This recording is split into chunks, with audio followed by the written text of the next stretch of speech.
Okay, எல்லாருக்கும் வணக்கங்க. எல்லாருக்கும் வணக்கம். நிறைய பேர் நமக்கு வந்து மெசேஜ் பண்ணியிருக்கீங்க, வாட்ஸ்அப் பண்ணியிருக்கீங்க, யூடியூப்பில் கமெண்ட் பண்ணியிருக்கிறீங்க. தொடர்ந்து நமக்கு வந்து கால்ஸ் வந்துட்டுருக்கிறது. என்னால் முடிஞ்ச அளவுக்கு நான் எல்லாத்துக்குமே வந்து நான் ரிப்ளை பண்ணிட்டேன். ஆனால் ஒரு சில பேருக்கு என்னால் பண்ண முடியல. Really sorry for that. அதற்காகத்தான் ஒரு வீடியோ பதிவு. ஏன்னா தொடர்ந்து நம்மகிட்ட கேட்டு வராங்க அப்படிங்கிறப்போ அவர்களுக்கு நம்ம ஒரு ரெஸ்பான்ஸ் கொடுக்கணும். அதுதான் ஒரு நல்ல ஒரு பண்பாடாக நான் பார்க்குறேன்.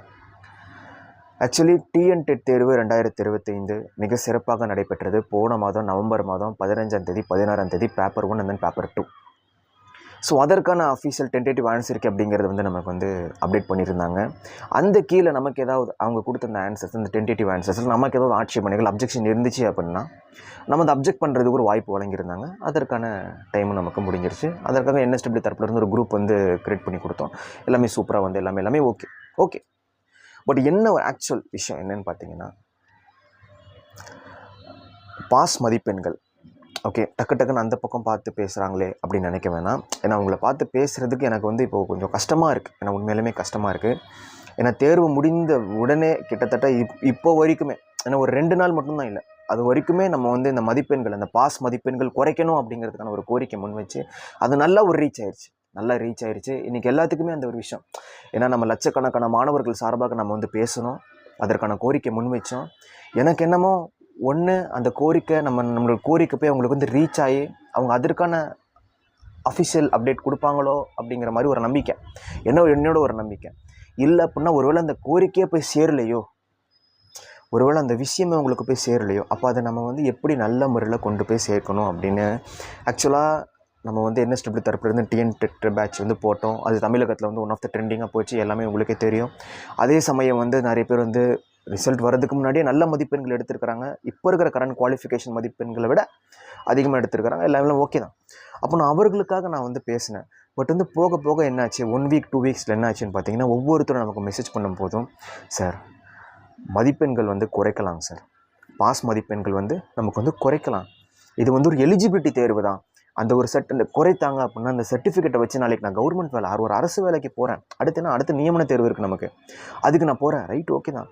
அது வரைக்கும் நான் ஏதாவது ஒரு ப்ரைவேட் ஸ்கூல்லையாச்சும் போய் நான் ஏதாவது ஒரு ஒர்க்கை பார்த்துட்டு கூட என்னோடய லைஃப்பை நான் ரன் பண்ணிப்பேன். அட்லீஸ்ட் நான் லைஃப் ரன் பண்ண தான் கேட்குறேன்.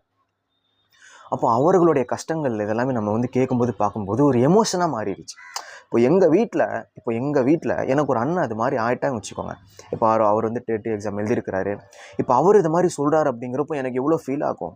அவங்க என்ன சொல்கிறாங்க, இப்போ நாங்கள்லாம் தனித்தனே போட்டுட்டு தான் ரீச் ஆகுமான்னு தெரில. இப்போ நீங்கள் வந்து ஒரு நல்ல ஒரு நெட்வொர்க்கில் இருக்கிறீங்க, நான் சேனலெல்லாம் பெரிய சேனலாக இருக்குது, நீங்கள் போட்டிங்கன்னா நல்லா ரீச் ஆகுது, நீங்கள் சொல்லுங்கிற காரணத்தினால தான் அதை முன் வச்சு நம்ம இவ்வளோ தூரம் பேசணும், இவ்வளோ தூரம் கோரிக்கை வச்சு எல்லாமே.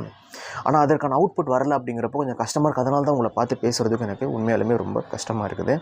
இதில் என்னன்னாங்க, நம்மளே வந்து மாணவர்கள் சார்பாக கோரிக்கை வச்சு பேசிகிட்டு இருக்கிறோம். அதில் ஒரு சில கமெண்ட்ஸ், ஒரு சில மெசேஜஸ் எல்லாம் ரொம்ப வந்து பர்சனலாக தாக்குற மாதிரி, பர்சனலாக ஹர்ட் பண்ணுற மாதிரி. அதனால் வந்து நான் வந்து ஃபீல் ஆகலை, சரிங்களா? ஏன்னா நம்ம வந்து இன்றைக்கி நேற்று வந்து சேனல் ஆரம்பித்து இத்தனை பேரை ரெடி பண்ணலை.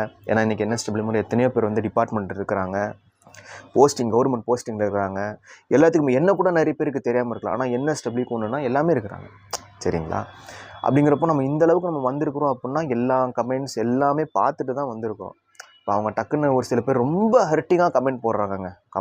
ரொம்ப ஹர்ட்டிங்காக கமெண்ட் பண்ணுறது, மெசேஜ் பண்ணுறது, மனசுக்கு வந்து ஏன்னா ரொம்ப ஆல்ரெடி கொஞ்சம் காயப்பட்ட மாதிரி தான் இருக்குது மனசு. இதில் அவங்க வேறு வந்து ரொம்ப வந்து குத்துற மாதிரி இருக்காங்களா, அதனால தான் நான் வரல, 2 நாள் வரல. அது சரி, பேட்சாச்சு போட்டு விடுவோம், ஏன்னா படிக்கிற பசங்க படிச்சுட்டு இருக்கிறோம், ஓகேங்களா? அது மாதிரி வந்து ஒரு மெசேஜ் வந்துருச்சு. ஓகே, அது மாதிரி அதனால தான் 2 நாளாக வரல. நான் ரொம்ப ஹர்ட்டிங்காக இருக்குங்க எனக்கு. சும்மா ஒரு சில பேர் நான் அவங்களுக்காக தான் நான் பேசுகிறேன், சரிங்களா? அதில் வந்து அந்த மெசேஜஸ் நான் சொல்ல விரும்பலை, அதை விட்டுறலாம், அவ்வளோதான். அதை மறக்க தான் எனக்கு 2 நாள் தேவைப்பட்டுச்சு, சரிங்களா? சும்மா சொன்னாங்க. பிஇஓ பேட்ச்க்காக போட்டிருக்கோம். அதற்கான ஒர்க் கிட்டத்தட்ட 200 ப்ளஸ் ஜாயின் பண்ணியிருக்காங்க, நம்மளை நம்பி ஜாயின் பண்ணியிருக்கிறாங்க. அப்படிங்கிறப்போ அவங்களுக்கான விஷயங்கள் அதில் நான் கொஞ்சம் பிஸி ஆகிட்டேன். ஆனால் உங்களோட நான் கண்டிப்பாக நிற்பேன், சரிங்களா? இப்போ அடுத்த வந்து என்ன பண்ணணும், அடுத்து நல்ல முறையில் அஃபிஷியலாக என்ன பண்ணணும் அப்படிங்கிறதான் யோசிச்சுட்ருக்கேன். உண்மையாலுமே இது மார்க் குறைந்தா உண்மையாலுமே சந்தோஷப்படுற முதலான நான் தான் இருப்பேன். நான் சொல்கிறேன், எங்கள் வீட்டில் இது மாதிரி ஒருத்தருக்கு இருக்காரு, இது மாதிரி சொல்கிறாரு அப்படின்னா அவரோட நான் நிற்க மாட்டேனா? அவருக்காக நான் பேச மாட்டேன்னா? ஃபர்ஸ்ட் ஆஃப் ஆல் இந்த கோரிக்கை முன் வச்சது உங்களுடைய தரப்புக்காக, உங்களுக்காக தான். சரிங்களாங்க? இப்போ குவாலிஃபை மதிப்பெண்கள் வந்து அதுக்கு அதிகமாக எடுத்தவங்க, அதுவுமே இப்போதைக்கு எல்லாமே நமக்கு வந்து ஒரு இதுதான், சும்மா ஒரு டெம்பரவரி அது மாதிரி மதிப்பெண் ஒரு தோராயமாக. இப்போ 90 ஜென்ரல் கேட்டகரி 90 எடுத்து தான் பாஸு. இப்போ ஒரு 100 எடுத்துருக்கிறேன், இப்போ எனக்கு 100 மார்க் வர மாதிரி இருக்குது அப்படின்னா ரைட், ஓகே, நான் சேஃபு. சரிங்களா? அதுவே நான் ஒரு 91 எடுத்துருக்கிறேன், 81னா எனக்கு பயத்தில் தான் இருப்பேன் நான். உண்மையாலுமே அதுதானேங்க. என்னங்க மார்க் வந்து குறைஞ்சிருச்சு, இப்போ அஃபிஷியல் ரிசல்ட் வரும்போது எனக்கு 89 வச்சுக்கோங்க. இப்போ என்ன பண்ணுவேன்? இப்போ கரண்ட் இருக்கிற குவாலிஃபை மதிப்பெண்களே. அதனால் அந்த பாஸ் மதிப்பெண்களை குறைச்சி வெளியிடுங்க. மற்ற மாநிலங்களை போல தான் கேட்குறோம், அது குறைவாக கூட கேட்கல. இது வந்து ரீச் ஆகும் அப்படின்னு நினைக்கிறேன். உங்களால் முடிஞ்ச அளவுக்கு நீங்கள் ஷேர் பண்ணுங்கள். இது மாதிரி விஷயங்கள் நல்ல முறையில் நிறைய பேர் சொல்கிறாங்க, நான் மெயில் பண்ணுறேன் சார், பண்ணுங்கள் சார், நான் கால் அது உங்களோட தனிப்பட்ட ஒரு கருத்து, தனிப்பட்ட ஒரு உரிமை. சரிங்களா? ஸோ நம்மளுக்காக தான் அங்கே அது எல்லாமே உருவாக்கப்பட்டிருக்கு. ஓகேங்களா? ஸோ நமக்கு வந்து ஒரு நல்ல ஒரு ஒர்க் கிடைக்கணும். ஸோ மாணவர்களுக்காக, மக்களுக்காக தான் எல்லாமே உருவாக்கப்பட்டிருக்கு. சரிங்களா? ஸோ இது உங்களுடைய ஒரு தனிப்பட்ட ஒரு கருத்து, தனிப்பட்ட ஒரு உரிமை. சரிங்களா? ஸோ பார்ப்போம் அடுத்த கட்டம் என்ன. அடுத்து வந்து நம்ம அஃபிஷியலாக லெட்டர் தாங்க எழுதணும். சரிங்களா? என்னென்ன பண்ணும் ஒரு சில ஹர்ட்டிங் கமெண்ட்ஸ் வந்துச்சுங்களா, அதனால தான் ரொம்ப இதாகிடுச்சுங்க, எனக்கு ஃபீலிங் ஆயிடுச்சு.